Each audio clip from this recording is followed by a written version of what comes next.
Now, Jalingo, let me ask you. From the videos of burnt homes, bloodied fields, and survivors wailing over loved ones, what do you hear in their voices? What does it say about the depth of their pain and the depth of the government neglecting them? What are your thoughts on that? Maybe I still have the humanity to feel their silent cries and even the loud ones. I think I still have that humanity. But generally in Nigeria today, I'm not quite sure whether anybody still feel the pain. Well, you think we've been desensitized? I think so. Something tells me, I see how people die and people just walk over it in this country, and it's quite disheartening. And, you know, Benue, you know the story of Agatu? How they invade Agatu, another local government, every now and then, and they kill human beings. As a matter of fact, I lost my own brother, who works with the Nigerian Navy in Agatu local government. My younger brother. He was buried about 5-6 months ago. My own younger brother. He's a soldier. Was a victim of them? Yes, he was deployed as a soldier to Agatu, and the herdsmen invaded and killed 4 of them. He was in the patrol. My own brother, my blood. We had to take him home and bury him in my village. He died and left his wife and 3 kids. My brother. And everybody's moving on as if nothing happened. People don't give any damn any longer. And it's shocking that that we have gotten ourselves but to not this. That you even mentioned that. Is there any compensation that the government? We didn't get any compensation. The only thing, as a matter of fact, in the Call of Duty, there were arguments about whether to give us his body or not.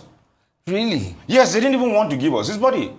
It's because we also have a senior brother who is a rear admiral in the Navy who intervened. That is why the body was handed over to us. But we lost him, and his wife and kids, as I'm talking now, they're the responsibilities of the family. That is the matter that we are facing. So when people die in Benue, it's not just the victims of those who died there. Even those of us that are not from Benue, we have a collateral emotional damage. Like I just said, I lost my brother there. And the pain is still very fresh because it's just a few months ago.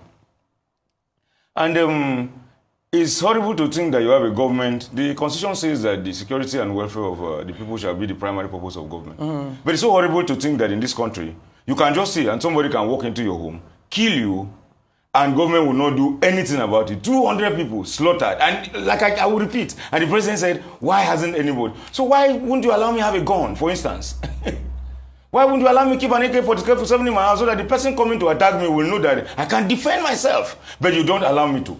And then when they kill me and I go and protest, then you pack a crowd and go and lock them up for protesting so they want to be heard. So the country wants you to be killed, and they don't even want you to shout.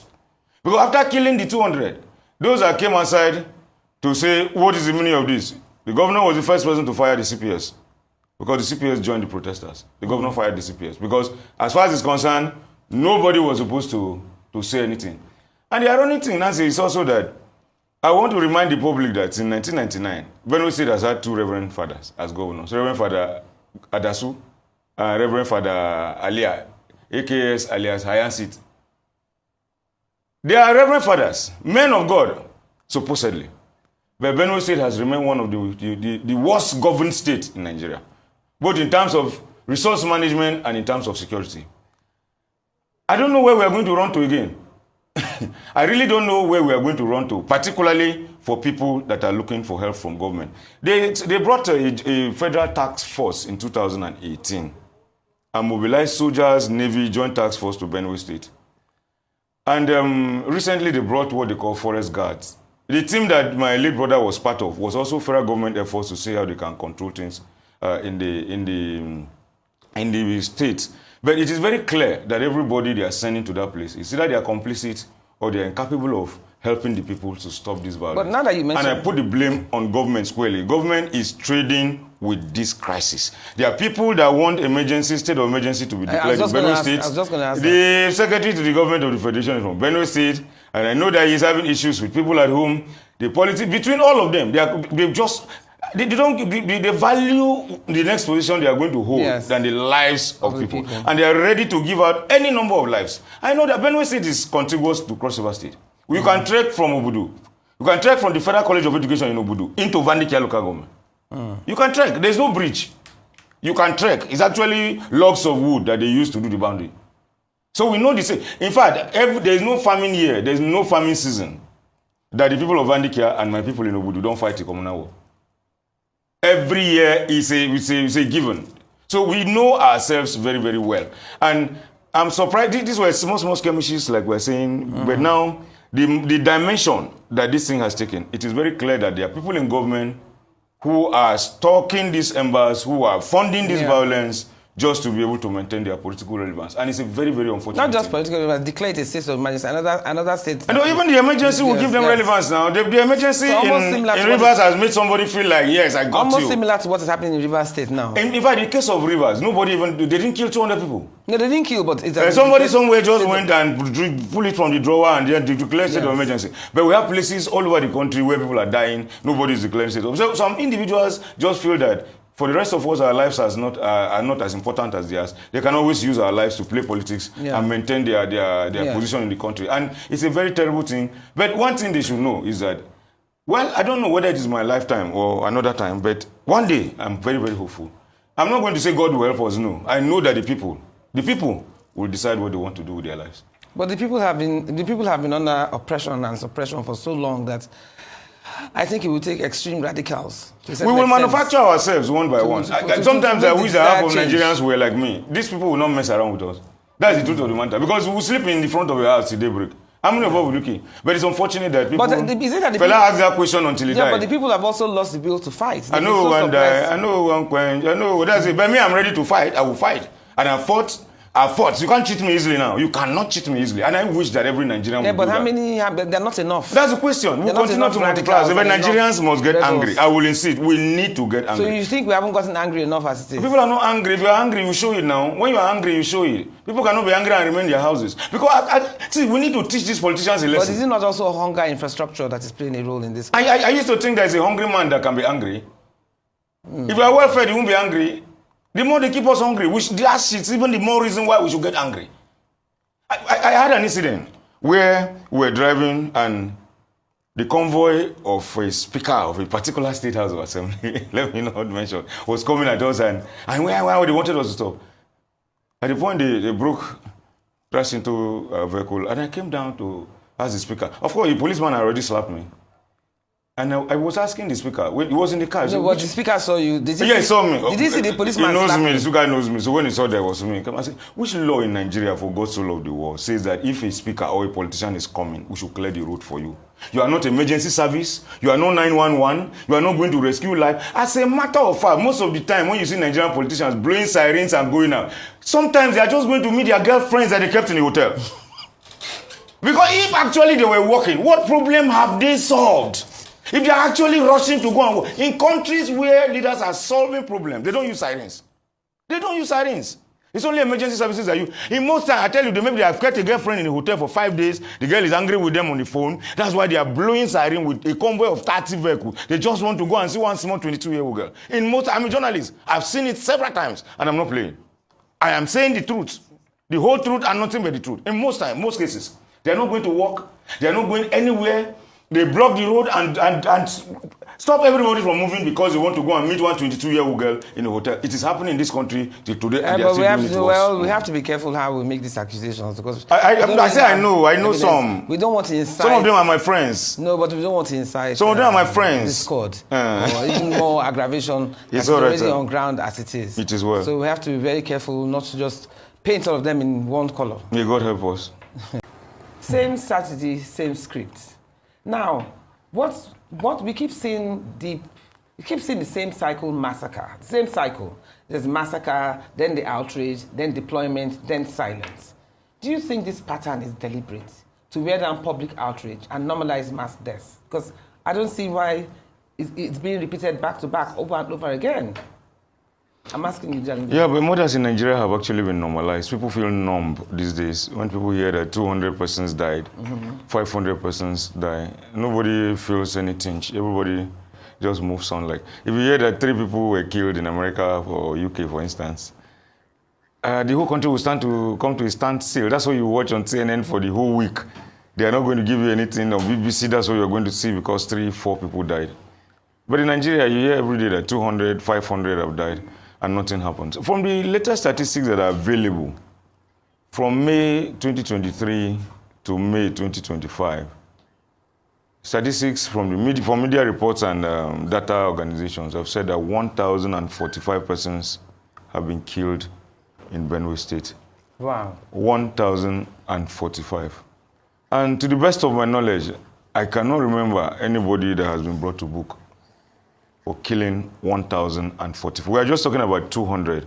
But on record, the data has shown that between 2023 May and 2025 May, in 2 years, 1,043 persons have been massacred by people that until today, not a single person. The president that day had to even ask the IG.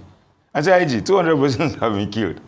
Why is it that nobody has been arrested? He called the chief of defense staff. Why nobody has been arrested? Director NIA, nobody has been arrested. And these things keep going on. So already, I think they have worn us out already. It's not like they are trying to. They have already worn us out. We don't feel anything again. When in fact, some days you wake up, as a journalist, I wake up, you hear that maybe 200 people have been killed in the north. In the southeast, another 50 or 100. In this place, sometimes up to 500 people are killed in this country. And we just move on as if nothing happened. I'm even surprised that Tinubu had to even go to Benue because it's election year anyway, and children had to line up the streets. Otherwise, he wouldn't have gone. Yeah, we won't go and do what? Do they give a damn about our lives? They don't. They don't. Let's now talk about the optics, because that's the one that is really jarring in this whole scenario. That children were left standing in the rain waiting for the president, and hours later, the government released images of raining women.